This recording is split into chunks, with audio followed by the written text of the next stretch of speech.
네, 안녕하세요. 저는 피움 1기의 첨단융합학부 차세대 지능형 반도체 전공의 송주아입니다.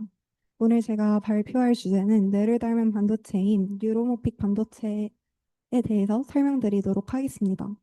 먼저 질문 하나 드리도록 하겠습니다. 지금 이 발표를 듣고 계신 여러분의 뇌는 몇 와트를 쓰고 계시는지 알고 계신가요?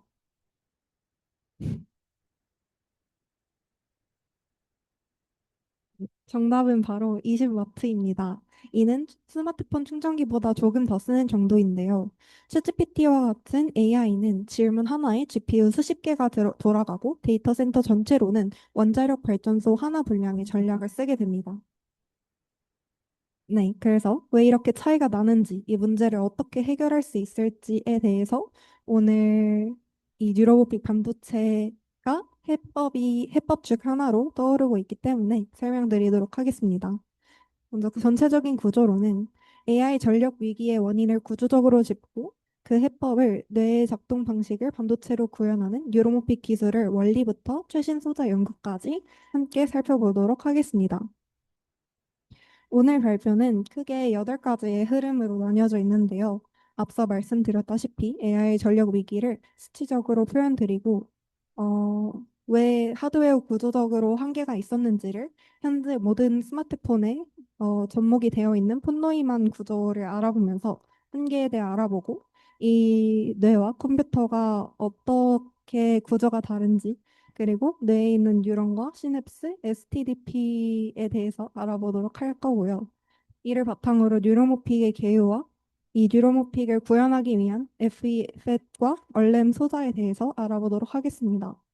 이후 이들을 어떻게 이제 아키텍처적으로 구현을 할 건지에 대한 팀 아키텍처와 한계, 미래에 대해서 설명드린 후 마무리하도록 하겠습니다. 네, 지금 챗GPT의 질문 하나를 여러분이 입력하게 되면 구글 검색 한 번보다 약 10배 많은 전력이 소모되게 됩니다. 이는 단순히 전력이 좀 더 드는 거 아니냐라고 생각하실 수 있는데 저희가 챗GPT를 하루에도 몇 번씩 이용하게 되고 전 세계에 있는 사람들이 이용하기 때문에 규모가 확실히 달라진다는 걸 확인하실 수 있습니다. 뿐만 아니라 GPT를 학습하는 데에도 한 번 학습시키는 데 미국 가정의 수백 가구가 1년 동안 쓰는 전력이 필요합니다. 그리고 AI 모델의 파라미터 수 자체도 최근 몇 년간 매년 10배씩 증가하고 있는 추세이게 됩니다. 그래서 여기서는 2026년까지의 자료로만 제가 쓰긴 했는데 2026년을 넘어서 점점 더 AI가 상용화가 되고 2030년, 40년을 바라봤을 때 데이터 센터가 이 모든 데이터를 다 이제 모든 전력을 다 감당할 수 없을 정도로 전력이 폭증이 되게 됩니다.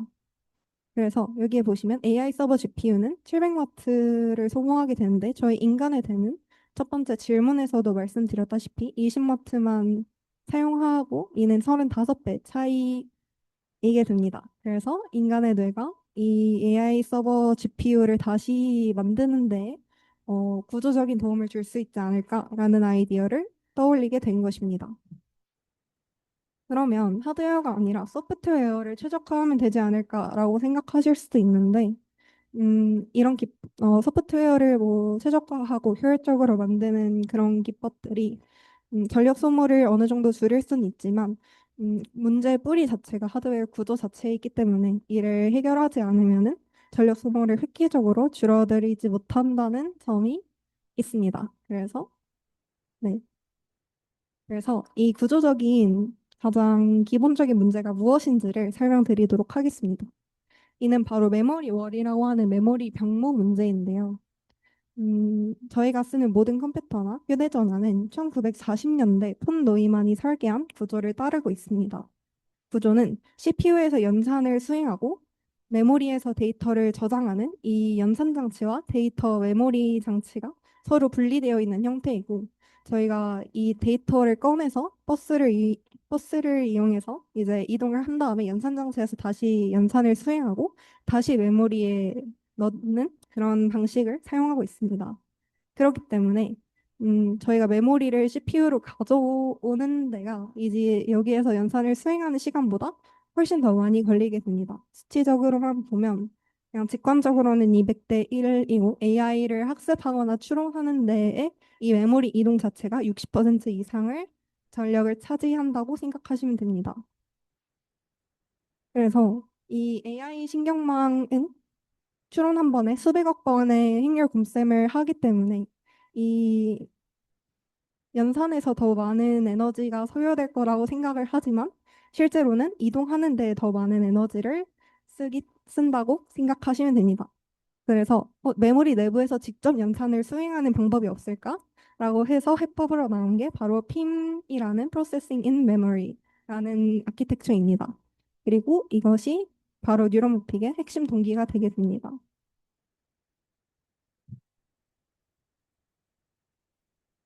인간의 뇌와 기존 컴퓨터를 한번 비교해 보게 되면 뇌의 소비 능력은 20와트고 이제 86억 개의 뉴런스와 100조의 시냅스의 연결로 이루어져 있습니다.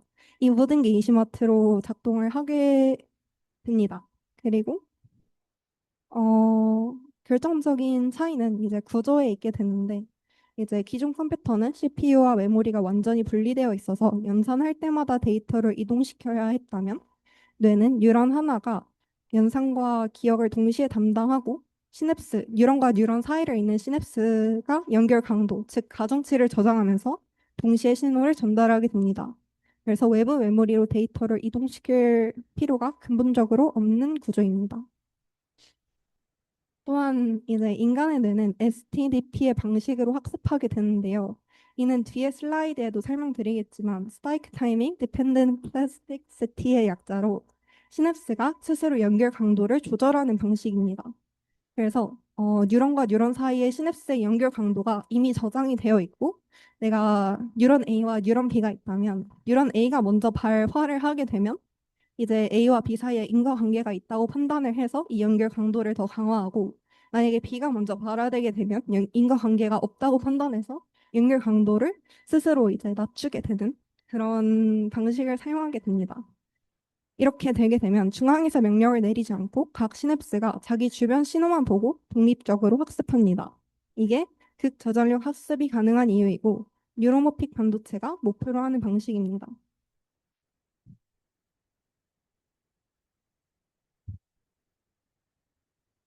그러면 뉴로모픽이라는 이 단어 자체가 가지고 있는 의미가 바로 이 뉴론의 뉴로와 모픽, 닮은이라는 것이 합쳐져서 뉴로모픽 반도체인데요.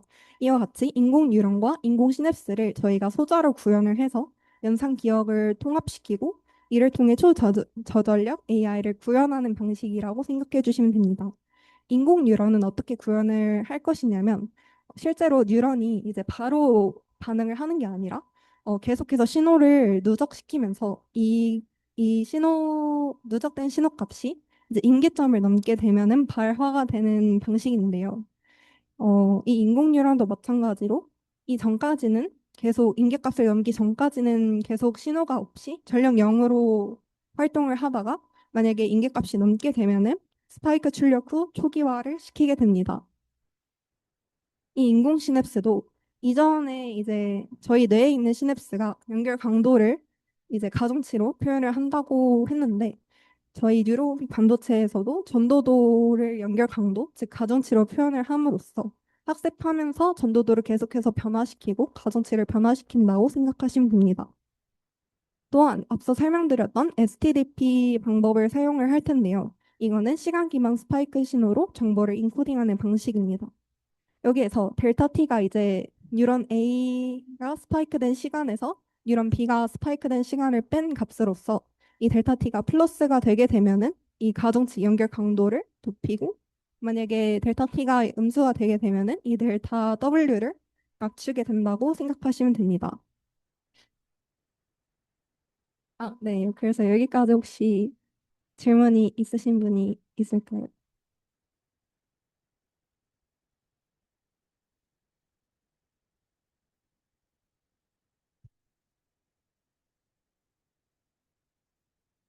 쓰시면 네, 없으시면 네, 뒤에 더 어려운 내용이 있기 때문에 네, 핵심 소자를 알아보도록 하겠습니다.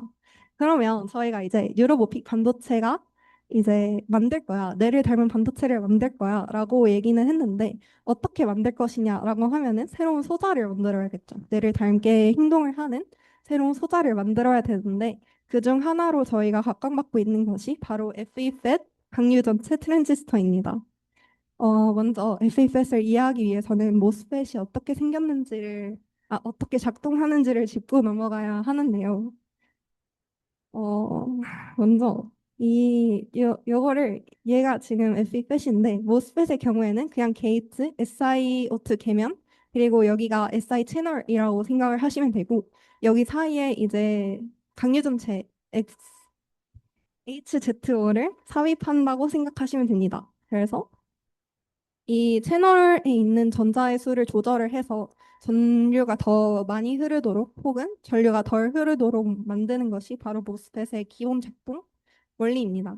근데 만약에 저희가 이 FEFET의 양전압을 인가하게 되면 여기에는 플러스 전하가 모이기 때문에 이 강유전체 안에 있는 쌍극자의 플러스 부분이 아래쪽으로 내려오게 됩니다. 왜냐하면 같은 극끼리는 서로 밀어내게 되니까 이 마이너스가 위로 올라오게 되고 플러스가 아래로 내려오는 그런 형태를 띠게 됩니다. 그러면 이 채널에 플러스 부분이 가까이에 있기 때문에 전자들이 많이 물려오게 됩니다.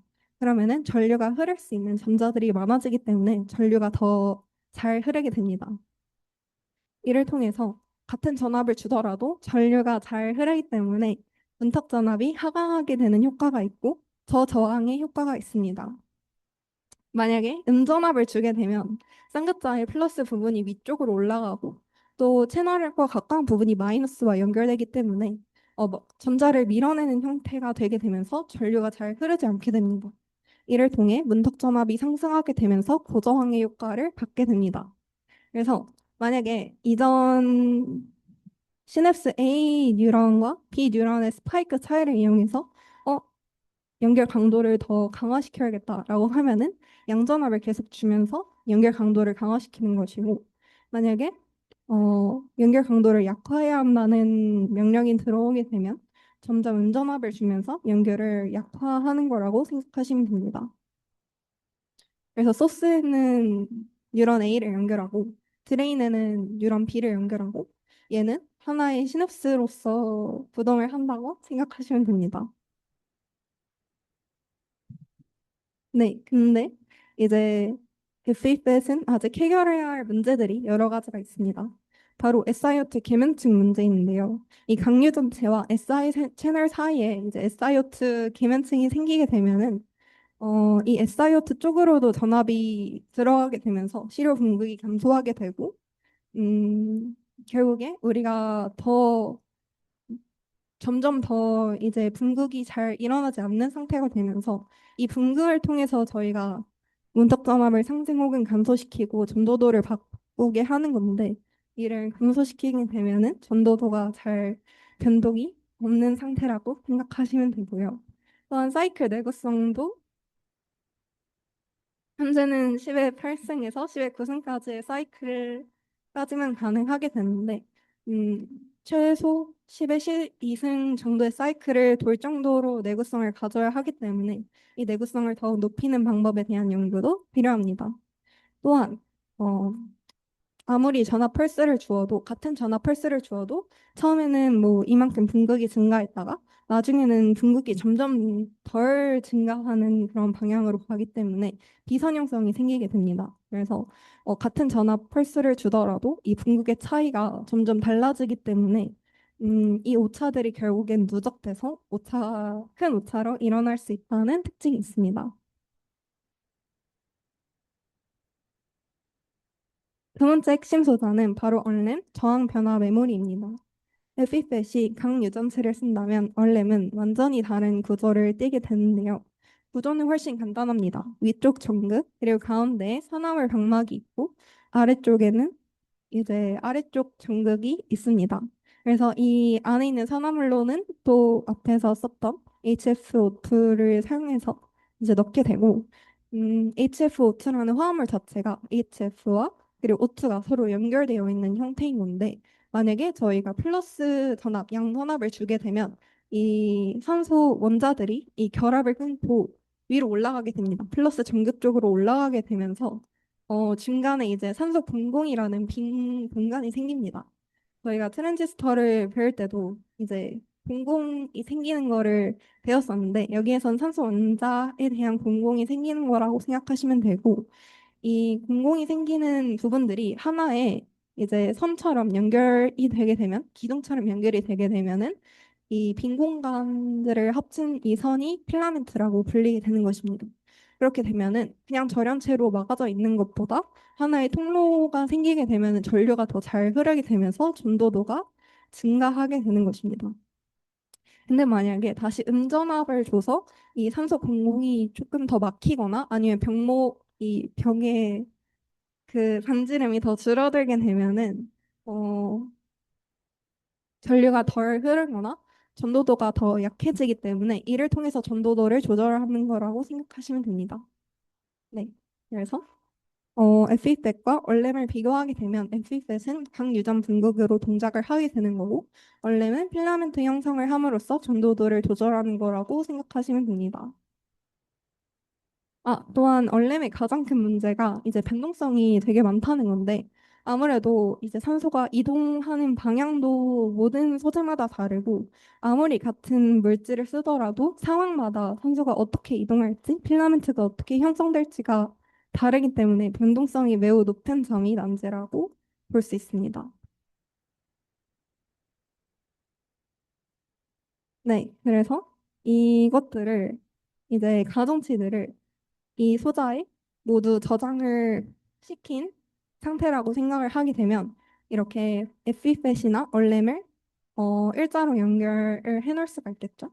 이미 가동치가 저장된 상태인 거고 여기에다가 특정 전압을 주게 되면은 그에 따라서 이 전도도가 이제 그 저항이 역수이기 때문에 이 값과 이 V1의 값과 이 G의 값이 곱해진 형태가 바로 전류의 값이 될 것입니다. 그래서 이 선에서의 출력 전류를 다시 추출을 하게 되면은 이 V1에다가 G를 곱한 값, V2에다가 G를 곱한 값, V3에다가 G를 곱한 값과 V4에다가 G를 곱한 값이 서로 더해져서 하나의 출력 전류로 나타나게 됩니다. 그래서 여기에 있는 값을 개별적으로 계산할 필요가 없이 저희가 그냥 오메 법칙이나 키르이호프의 법칙만 이용을 해서 이 출력 전류의 값으로 저희가 결과값을 도출해낼 수 있는 것입니다. 이는 이제 디지털에서는 n제곱의 시간이 걸렸지만 저희는 이제 한 번의 클럭만으로도 이 전압을 인가하는 것만으로도 바로 출력 전류를 뽑아낼 수 있기 때문에 시간적인 면에서 더 네, 효과가 있고 데이터 이동이 필요 없이 그냥 데이터 내에서 계산도 하고 이 변동된 값도 저장을 하기 때문에 메모리 내부에서 영산이 연결되어서 폰노이만 병목을 근본적으로 해결할 수 있다는 특징이 있습니다. 하지만 이게 또 아날로그로 작동하는 것이다 보니 소자에 따라서 변동성도 존재하고 열에 따라서 이제 움직이면서 전류나 아니면 전압이 바뀔 수 있다는 점 그리고 아날로그를 디지털로 변환하거나 디지털을 아날로그로 변환하는 과정에서 오차가 생길 수 있다는 점이 있습니다. 또한 이것을 이제 배선으로 연결하다 보니 배선 저항, 내부 저항으로 인해서 전압 강화가 일어난다는 점이 있기 때문에 처음에는 이 점이 작을 수 있어도 이런 오차들이 누적이 되게 되면은 큰 오차로 이루어질 수 있어서 배선 저항 최소화 설계가 필요하다는 점이 있습니다.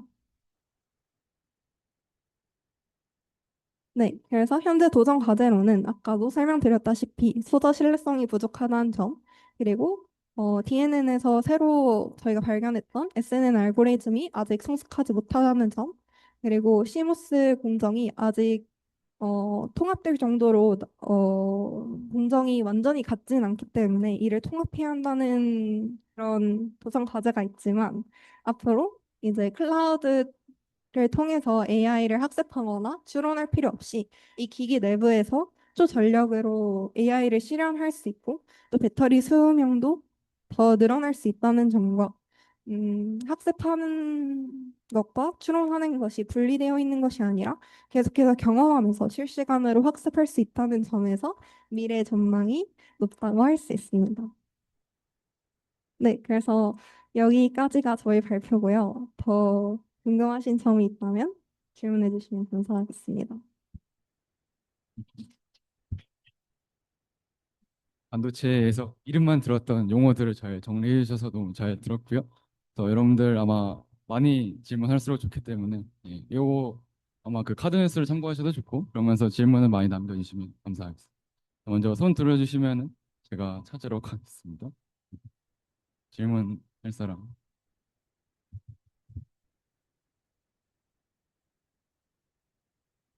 제가 먼저 질문을 하겠습니다.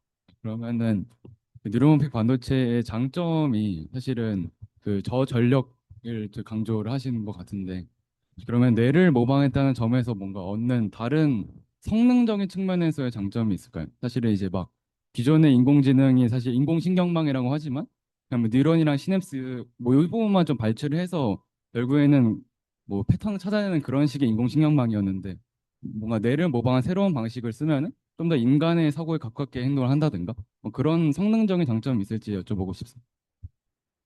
제가 알기로는 이제 첫 번째로는 뇌기계 인터페이스적인 면에서 뇌와 잘 호환된다는 점이 있기 때문에 뭔가 이미지 분류 쪽에서는 아직은 성능이 좋진 않지만 뭐 후각 센서나 아니면 다른 센서들로 이제 어떤 걸 판단하고 학습하고 추론하는 면에서는 이 알고리즘이 더 성능이 좋을 전망이 있다라고 알고 있습니다.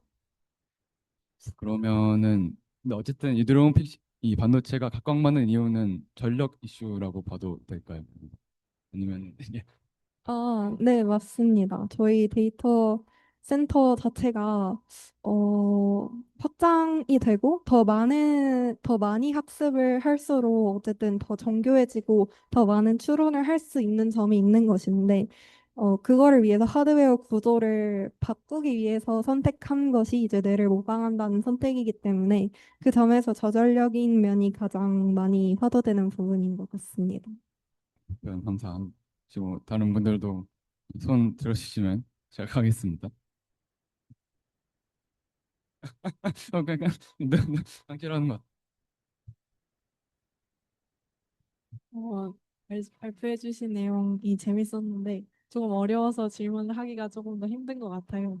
근데 들으면서 궁금했던 점이 기존의 반도체 같은 경우에도 층별로 쌓는 적층 구조를 이용한 반도체들이 있잖아요. 근데 이 뉴로픽 반도체에서 그러한 뇌를 모방한 구조를 따랐을 때 그런 적층 구조에서 얻는 이점과는 또 다르게 얻을 수 있는 장점이 있는지, 이렇게 적증 구조로 했을 때 폰노이만의 한계를 뛰어넘는 거를 훨씬 더 능가하는 효율이 나오는지가 좀 궁금했습니다.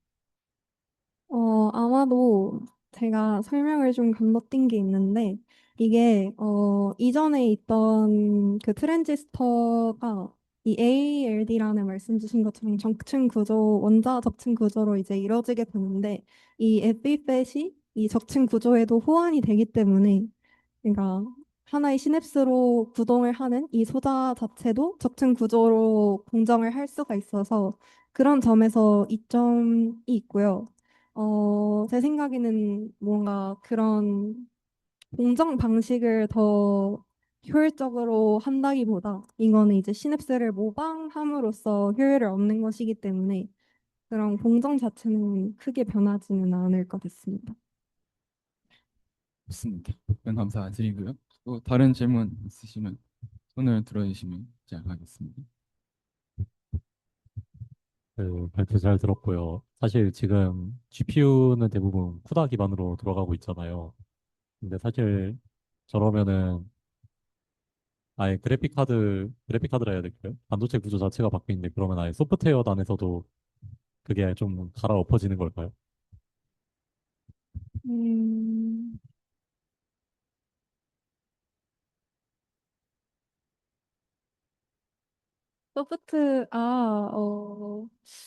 그래서 이 호환도 얘기가 나왔던 것 같거든요. 그래서 공정 자체가 호환이 쉽게 되는 거면은, 물론 소프트웨어에 있는 어떤 명령어들이나 아니면 그런 코드 구현 자체는 조금 달라질 수는 있겠지만, 크게 달라질 것 같지는 않습니다. 근데 얼렘의 경우에는 아무래도 좀 공정 자체도 그러니까 다른 모스펫보다는 다르니까 소프트웨어적인 부분에서도 변동이 있겠지만 이 FEP의 경우에는 애초에 모스펫을 그러니까 모스펫에서 이제 층 하나만 삽입을 한 것이기 때문에 크게 달라지는 않을 것 같습니다. 예, 그건 잘 들었습니다. 소프트웨어에서 어떻게 바뀌는지 있고요. 카메라가 자동으로 돌아가네요. 예. 다음 질문, 예, 손 들어주시면. 오늘 또 반도체 데이이기 때문에 여러분들이 호기심을 가지고 잘 들어주시면 감사하겠습니다. 발표 너무 감사하고요. 전체 쪽에 아는 게 없었는데 잘 설명해 주셔서 이해가 잘 됐던 것 같습니다. 궁금한 거는 저는 원리랑 그런 거보다는 그냥 반도체 쪽에서도 또 오늘 뉴로모픽 주제를 왜 선정하셨는지랑 앞으로 혹시 연구하고 싶은 분야가 있으신지 궁금합니다. 음, 어, 일단 유로모픽 반도체 뭔가 저희가 알고 있는 지식들 안에서 더 효율적으로 만들어 가는 것이 아니라 아예 새로운 아이디어를 접목을 시키고 새로운 소자를 만든다는 점에서 좀 새롭게 다가왔던 것 같아요. 이전에 있던 반도체 수업들을 계속 들으면서 어떻게 하면은 더 효율적으로 구동할지 구조적인 문제를 뭔가 좀 더 이렇게 더 작은 곳에 이렇게 넣는 그런 배열 방식을 위주로 배웠다면 이거는 아예 새로운 아이디어니까 좀 소자 면에서 더 창의적인 방법을 접목시킨 것이라고 생각을 해서 더 의미 있다고 생각을 해서 흥미를 느끼게 되었습니다. 그래서 이게 아직 상용화가 되게 어려운 수준이고 그냥 실험실 수준에서만 원리를 좀 이해해 나가는 수준이기 때문에 이를 상용화하기 위해 필요한 연구 과제들을 좀 시뮬레이션을 해보면서 뭐 다른 두께들을 더 달리 해본다던가 아니면 다른 유전체를 넣어본다거나 하면서 시뮬레이션을 해보고 그리고 이를 진짜 소자로 구현해보는 것이 저의 목표입니다. 목표까지 잘 들었습니다. 지금의 데이터 센터 전력 문제를 유로모픽 반도체가 해결할 수 있을 것이다라고 저희는 예상했는데 만약에 저희가 지금은 실험실에서의 기술이지만 정말로 상용화가 완벽하게 되었다면 지금까지 만들어 놓은 수많은 데이터 센터는 어떻게 되나요? 이게 거기 있는 걸 조금만 개조시켜서 활용할 수 있는 정도의 기술인가요? 아니면 싹 다 갈아엎어야 되는 그런 수준의 문제가 될까요?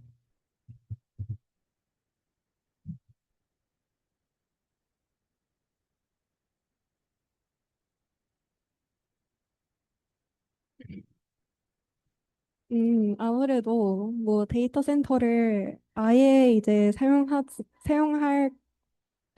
않을 것이다라는 목적은 아니었던 것 같고요.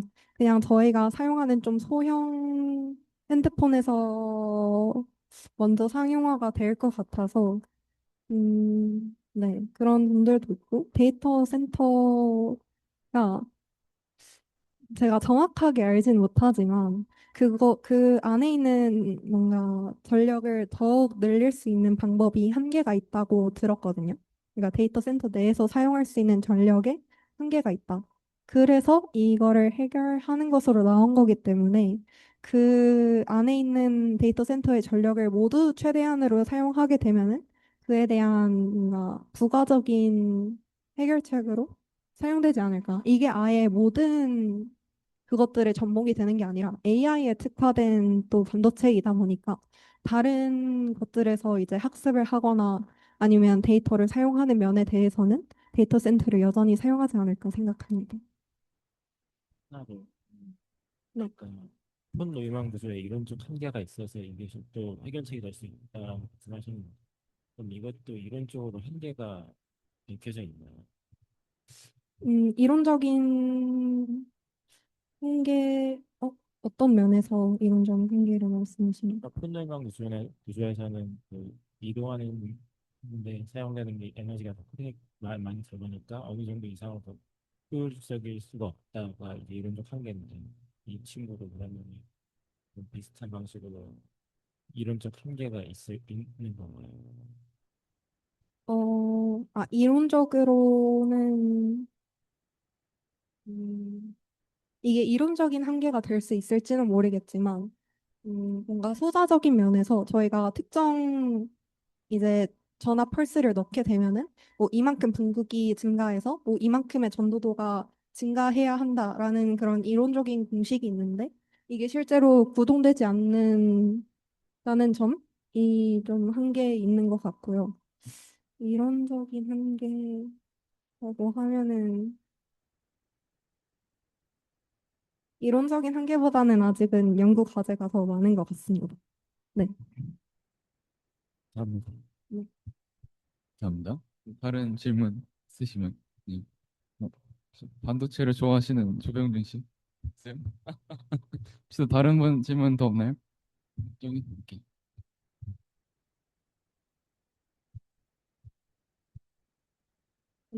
SNN이라는 방식에 대해서 질문을 하고 싶은데, 제가 알기로는 지금까지의 알고리즘은 어떤 가중치들의 연속된 값을 미분을 함으로써 뭐 백프로퍼게이션을 계산을 해서 가중치를 업데이트하는 과정으로 알고 있는데, 이 SNN이라는 신경망은 발화랑 발화하지 않은 두 가지 약간 이산적인 값을 이용하는 것 같은데, 그러면은 혹시 이런 SNN을 이용할 때 이런 지금까지 발전되는 학습 과정은 적용시킬 수 없는 걸까요? 음, 아예 다른 그 학습 방법이기는 합니다.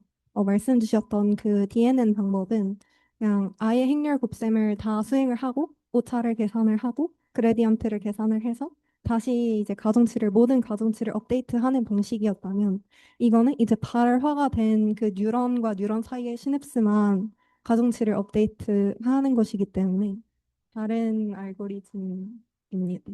혹시 그 업데이트하는 방식은 어떤 걸 기준으로 업데이트하는지 여쭤봐도 돼요? 발화가 되고 이제 그러니까 뉴런과 뉴런이 이제 그러니까 발화가 됐을 때 이제 어떤 것이 더 먼저 발화됐냐에 따라서 이제 가중치를 더 높이냐 낮추냐로 결정이 됩니다. 그래서 그 소자에 이제 가중치가 이미 저장이 되어 있는데 이게 이제 이 에피펫을 좀 예시로 설명을 드리자면 여기에 이미 이제 분극 상태가 저장이 되어 있습니다. 그리고 이 분극 상태는 아무리 초기화가 되어도 계속해서 이제 데이터가 저장이 되어 있는 상태고 만약에 이 소스에 들어온 그 발화된 시점이 더 빠르다. 이 소스와 드레인에 각각 이제 전압이 들어오게 되는데, 그러니까 발화가 됐다는 거에 들어오게 되는데, 만약 소스가 더 먼저 들어오게 되면은 가중치를 더 높이라는 뜻이구나라고 받아들이고 이제 분극 상태를 더 증가를 시켜서 이제 전도도를 증가하는 형태라고 생각하시면 됩니다. 네, 감사합니다. 네, 네, 그렇습니다. 또 질문 있으신가요? 네. 질문 여러분들이 좋은 질문 많이 해주셔서 예, 발표를 여기까지 하고 저희는 4시 10분쯤에 다시 시작하도록 하겠습니다. 예, 박수로 예,